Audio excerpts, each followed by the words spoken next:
सफला एकादशी की महात्म सुनिए, सुखी रहे, जो काम सोचे पूरा हो। बढ़ते क्रम में सुने द्वारा निकाल दिया गया। तब वह सोचने लगा कि अब मैं क्या करूं, कहाँ जाऊं। अंत में उसने रात्रि को पिता की नगरी में चोरी करने की ठानी। वह दिन में रहने लगा और रात को अपने पिता की नगरी में जाकर चोरी तथा अन्य बुरा कर्म करने लगा। रात्रि में वह जाकर नगर के निवासियों को मारता और कष्ट देता। कुछ दिनों में संपूर्ण नगरी को समाप्त कर दिया। वह प्रातः उसे पहरेदार पकड़ने पर भी राजा के भय से छोड़ देते थे। जिस वन में वह रहता था वह भगवान को बहुत प्रिय था। उस वन में एक बहुत पुराना पीपल था तथा उस वन को सब लोग देवताओं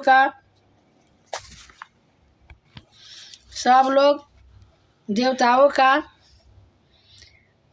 क्रीड़ा स्थल मानते थे, खेलने कूदने का स्थान मानते थे। इस जंगल में पीपल के वृक्ष के नीचे महापापी लुम्पक रहता था। कुछ दिन के बाद पौष माह के कृष्ण पक्ष की दशमी के दिन वह वस्त्रहीन होने के कारण शीत के मारे मूर्छित हो गया। शीत के कारण वह रात्रि को न सो सका और उसके हाथ पर जकड़ गए। उस दिन वह रात्रि बड़ी कठिनता से बीती, परंतु सूर्य नारायण के उदय होने पर भी उसकी मूर्छा न गई।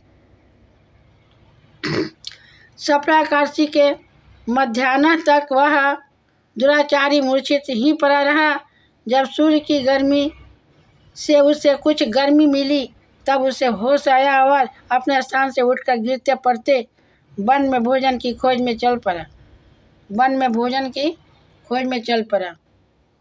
उस दिन वह जीवों को मारने में असमर्थ था, इसलिए जमीन पर गिरे हुए फलों को लेकर पीपल के वृक्ष के नीचे आया। तब तक सूर्य भगवान अस्ताचल को प्रस्थान कर गए। उसने उन फूलों को पीपल की जड़ के पास रख दिया और कहने लगा कि हे भगवान, इन फलों से आप ही तृप्त होवे। ऐसा कहकर वह रोने लगा और रात्रि को उसे नींद न आई। उस महापापी के इस व्रत तथा रात्रि जागरण से भगवान अत्यंत प्रसन्न हुए और उसके समस्त पाप नष्ट हो गए। प्रातःकाल होते ही एक दिव्य रथ अनेकों सुंदर वस्तु से सजा हुआ आया और उसके सामने खड़ा हो गया। इसी समय आकाशवाणी हुई कि हे राजपुत्र, भगवान नारायण के प्रभाव से तेरे समस्त पाप नष्ट हो गए हैं।